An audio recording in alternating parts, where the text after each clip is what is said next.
த overflow பார்.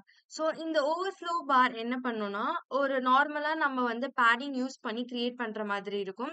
Even though நீங்க padding use பண்ணி create பண்ணியிருந்தாலும், ஒரு சர்டன் அலைன்மென்ட்ல உங்களுக்கு வந்து டிஸ்ப்ளே ஆகும். ஸோ அ முக்கியமா இந்த ஓவர்ஃப்ளோ வந்து ஸ்பெசிஃபிக்கா வந்து நம்மளால இதுக்கு தான் அப்படின்னு சொல்ல முடியாது. பிகாஸ் நெறைய சேலஞ்சஸ் வந்து இருக்கு. நம்ம எந்த மாரி கான்செப்ட் பேஸ் பண்ணி நம்ம ஒரு கோடிங் போடுறோமோ, அப்ப இந்த ஓவர்ஃப்ளோ பார் வந்து சேஞ்ச் ஆயிட்டே இருக்கும். ஸோ ஒரு சிம்பிளான எக்ஸாம்பிளோட நம்ம வந்து எப்படி ஓவர்ஃப்ளோ பார கிரியேட் பண்ணலாம் அப்படின்னு சொல்லிட்டு பார்க்கலாம்.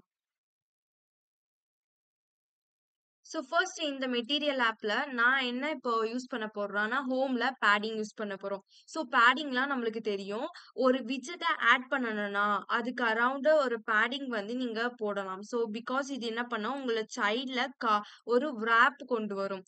ஸோ இது ஒரு பிக்சலா அப்படின்னு சொல்லிட்டு நம்ம கன்வெர்ட் பண்ணலாம். ஸோ நான் இந்த பேடிங் எட்ஜஸ்ல இந்த டெர்ம யூஸ் பண்றேன். ஸோ வந்து எல்லாமே ஐ மீன் எல்லா value at the top most bottom கார்னர்ல இருக்கிற எல்லா வேல்யூயும் எனக்கு காமனா 8.0ல இருக்கணும் அப்படின்னு சொல்லிட்டு, நான் ஒரு ஆல் சைஸ் பிக்சல வந்து அரேஞ்ச் பண்றேன்.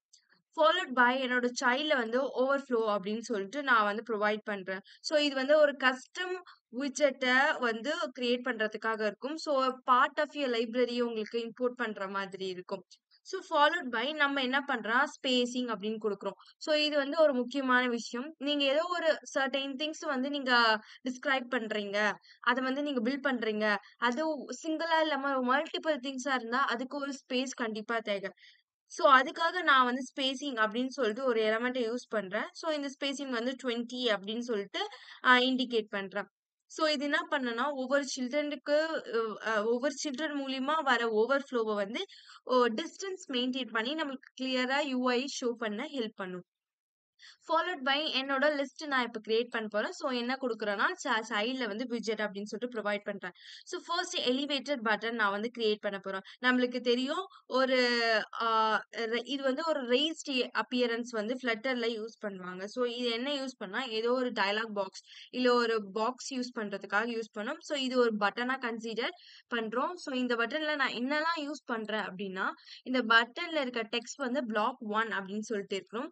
ஸோ இது வந்து ஆன் பிரஸ் மெத்தட்ல இருக்கு. ஸோ இந்த ஆன் பிரஸ் மெத்தட் எதுக்குன்னா, எந்த கால் பேக்ஸ் ஃபங்ஷனும் உங்களுக்கு வொர்க் ஆகுறது. ஜஸ்ட் ஒரு ஒரு எலிவேட்டட் பட்டன் மட்டும் கிரியேட் ஆன மாரி இருக்கும். ஸோ இப்போ உங்க ப்ரோகிராம ரன் பண்ணி பார்த்தீங்கன்னா, உங்களுக்கு இங்க பிளாக் 1 அப்படின்னு சொல்லிட்டு ஒரு எலிவேட்டட் பட்டன் வந்து கிரியேட் ஆயிருக்கும். So okay. இப்போ வந்து இந்த ஸ்பேஸ் நம்ம மென்ஷன் பண்ணியிருப்போம். இந்த ஸ்பேஸ் உண்மையாவே இங்க வந்து வொர்க் ஆயிருக்கா அப்படின்னு சொல்லிட்டு செக் பண்ணலாம். ஸோ ஃபார் தட் நான் இன்னொன்னு ஒரு எலிவேட் பட்டன் வந்து கிரியேட் பண்ணிக்கிறேன்.